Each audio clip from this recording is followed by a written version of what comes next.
恭喜你，完成大老王课堂的学习。静心，他的父亲母亲都是老师啊，他是老师出身，他是南通人嘛，江苏人嘛，所以这个在这个地方这很有名的，在这个地方他们是老师世家。这个妙静心呢，就是他妈妈是南通女子师范第2附小的老校长，就是解放前就是校长啊，就是范增是3个儿子，他有3个儿子啊，那他们夫妻俩3儿1女还是2女，反正也是个大家族啊，他是范家的，都是教育口的啊，所以他的因为都是你想小学校长，在南通第2师范小学第2师范附小。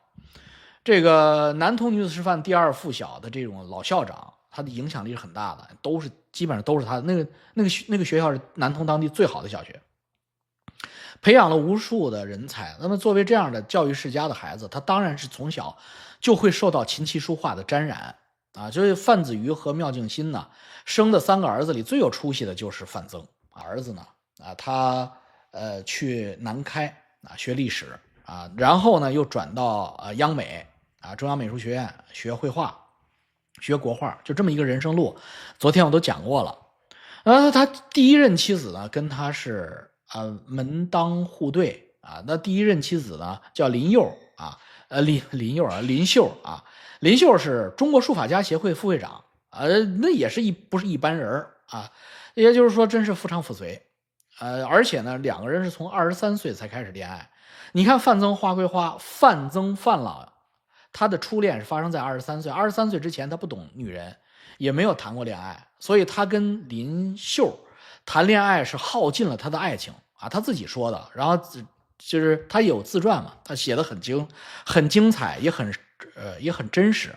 但是林秀呢看不上他，为什么呢？因为他在文化大革命中，1966年的文化大革命的过程中，他对于他的导师兼大哥沈从文，大他38岁的沈从文下手太狠了啊，下手太狠了，那就是恨不得踹断肋骨那种狠，把沈从文气得半死。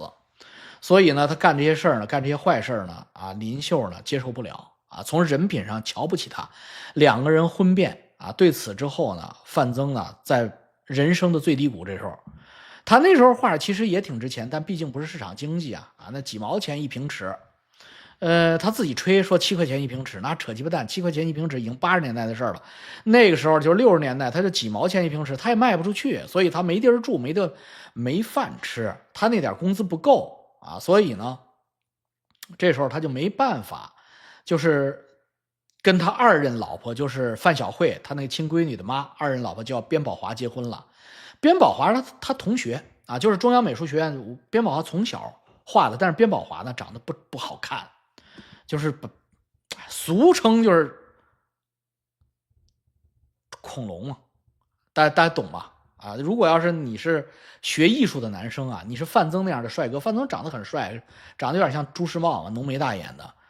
那弟兄们啊，那你要是在大学的时候，你能有掰逼讨宠的，你比如说我年轻的时候，因为我长得也很帅，学习成绩又好，我从初中到高中，我都能碰上就是主动上我这儿犯贱来，掰逼献媚的那个丑女，我这夹都不夹的。但是这个时候范增就得考虑了啊，这个边宝华就是这么一个角色嘛，因为范增在自传上也提了一个句，就提了一句，但是这一句4个字你就明白了，就是说他说他怎么形容边宝华在同学中，就是给他印象叫红薯萝卜红薯萝卜啊，萝卜红薯，你知道就是土豆吧，就是你根本就没有印象。如果这个女孩漂亮的美女给你的感觉是个女神的话，红薯白菜是啥意思啊？哎呀，就是你根本看不上嘛，掰逼献媚你都懒得屌她的那种。这个时候边宝华再找范增啊，那他俩就结婚了。他俩的婚姻应该说是没有什么爱情，就是为了生存啊，真的是范增当时有生存的，那总得找个地方住。因为范增那时候惨到啥程度啊？就是你别看他文化大革命批斗沈从文、红卫兵小将，他没房子住，他住哪儿？他住在革命历史博物馆那仓库里。你就是说你是热爱艺术，你也不能住在仓库里，那仓库里放的都是他妈的招鬼的东西啊。历史博物馆里边那仓库里都放了什么旧桌子、旧家具啊、古玩字画，那他妈住大里边，我操，真的是连他妈的片瓦立锥之地都没有。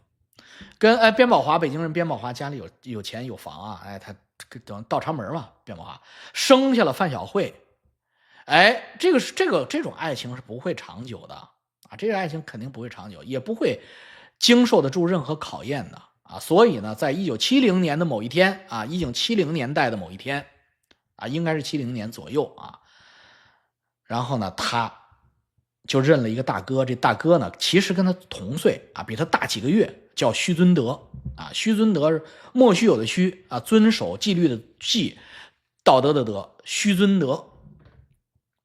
虚尊德是上海人，正儿八经的上海小开。解放前人家家就是上海的资本家。范增呢是南通人。大家知道南通，江苏南通跟上海之间离得挺近的，所以呢，就是他南通人就很羡慕上海人。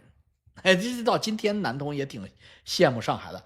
你今天南通这些企业家有了钱之后，第一件事都在上海买套房啊，冒充上海人。所以虚尊德呢，因为是上海小开，又当时在文化部当演员，家里边给虚尊德找的工作特别好。虚尊德38年的嘛。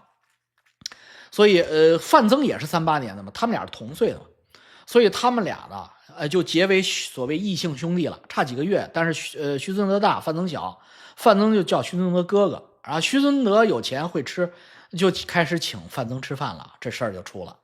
这出了什么事儿出了呀？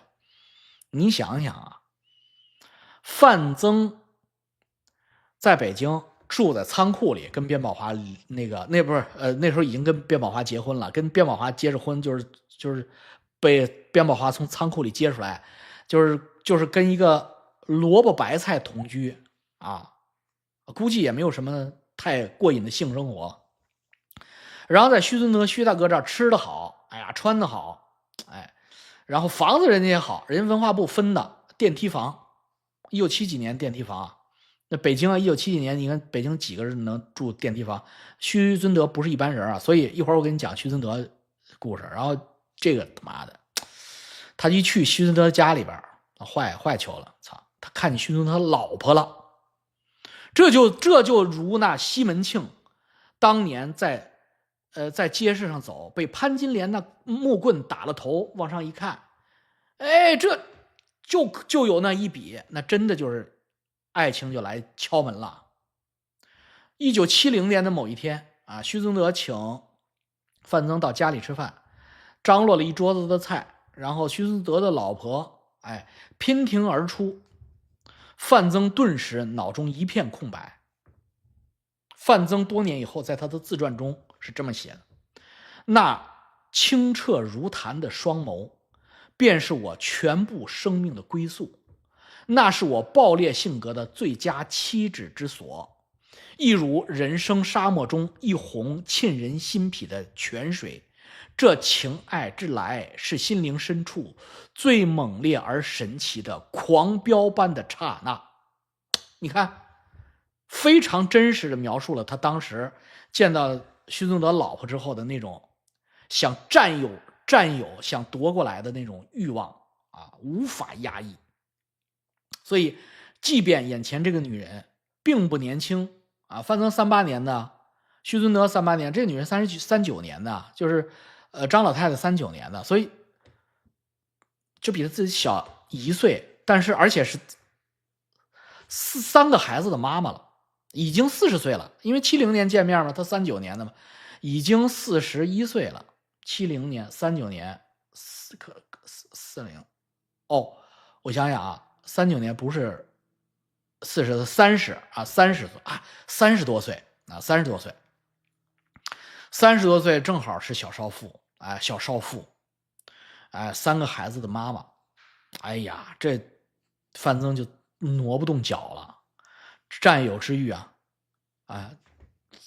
如心猿意马，要爆发出来。但是呢，可是她的老公啊，老徐啊，是自己大哥，是自己在最困难的时候、穷困潦倒的时候，请自己吃饭，给自己改善生活，这样的恩人怎么办呢？我问你们，你们怎么办？录播吧，这好像听过，不是录播是直播。我再重点描述这个啊，原来是搞破鞋。我们讲搞破鞋，你不要说的这么粗俗，你知道吧？搞破鞋，你就是叫情不知所起，一往而深。哎，情不知所起，一往而深呐。那其实吧，的俗话说就搞破鞋，我操，忍不住了。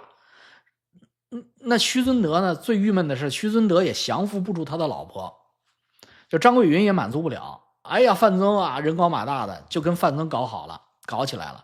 两个人呢，真的就变那干柴烈火一般啊。虚尊德完全蒙在鼓里，范增便与他那小少妇啊张桂云啊战作了一团，而且两个人呢是越日越舒服啊，越日越和谐。所谓日久生情啊，一见钟情之后又加了日久生情。所以呢，俩人就开始一直偷情啊！你看，这是1970年左右发生的事儿，所以他就不可能是，范一夫和范仲达还有他闺女的这个，就是这个继女的啊，不是那个继啊，是那个继承继女的这个亲爹，因为那时候那孩子们都已经长大了，都已经生出来了，所以这个事儿呢，啊，就是当时他们一见面的那一刹那，范增1938年出生的。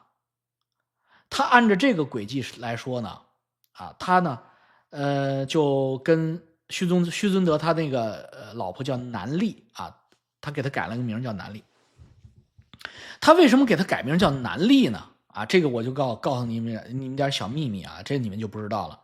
因为范增跟张桂云啊，就是南丽搞上了以后啊，他没有跟边宝华，就是他二任老婆离婚。啊，他没有跟他第二任老婆离婚。那第二任老婆虽然是萝卜白菜，但是他妈也各有所爱啊。人家爱你啊，我操，你不能甩我，所以他俩没法离婚。女方不同意，所以呢，男方呢就也没办法，女方也没办法，等于是双方呢还各自活在自己家里偷情啊，就搞破鞋。范增那个老徐家住14楼，哎，那也挺了不起啊。70年代住14楼，80年代啊。80年前后的时候啊，住14楼，范增呢就为了偷情啊，为了操逼搞破鞋，范增是从1楼走上14楼，说老王为什么他不坐电梯上去啊？不是电梯楼吗？那多新鲜！你看你们就是年轻了吧？你们是不是年轻了？你们以为晚上坐电梯里没人吗？啊？你们知道我们早期的北京的电梯是有驾驶员的。你跟你现在的年轻人都不能相信，说电梯还有个飞行员开电梯的。哎，我操！早期的北京的电梯，每一个电梯都有一个电梯驾驶员，有编制的。那个国企看着电梯，为什么？就怕你开坏了怎么办？老范上来说，我到14楼，你不行，操，你摁到12怎么办？就他妈是关门开门摁数。有个椅子，我一点都没给你们编啊，这是真实的。中国过去就是这样的。然后那个电梯嘣，就电梯跟电梯一样啊，那没有变化，嘣拉开啊，开门进去之后，这电梯按钮这位置不让你碰的。哎，那儿呢那儿放着一个椅子，一般都是折叠椅，放着一杯水。哎，那杯水，电梯上一般有个挂钩，挂在上钩上啊，或者有的电梯还有个小桌子，特小一小桌子，桌子上放着杯水。哎，这电梯管理员啊倍儿牛逼，我操，还有个锁，那锁能把那电梯那个开关按钮给锁上。他挂着一串钥匙在腰里啊，问你到几楼啊？你说到7楼，他给你到几楼？到14楼，他给点14。每一个电梯管理员啊，只看一台电梯，所以你们就知道，我操，你们就能想象这个电梯管理员，那就是土地公公，那啥都知道。妈的，1层住了几个人，2层住了几个人，什么人在这儿住，什么人跟哪个人搞破鞋，他全知道。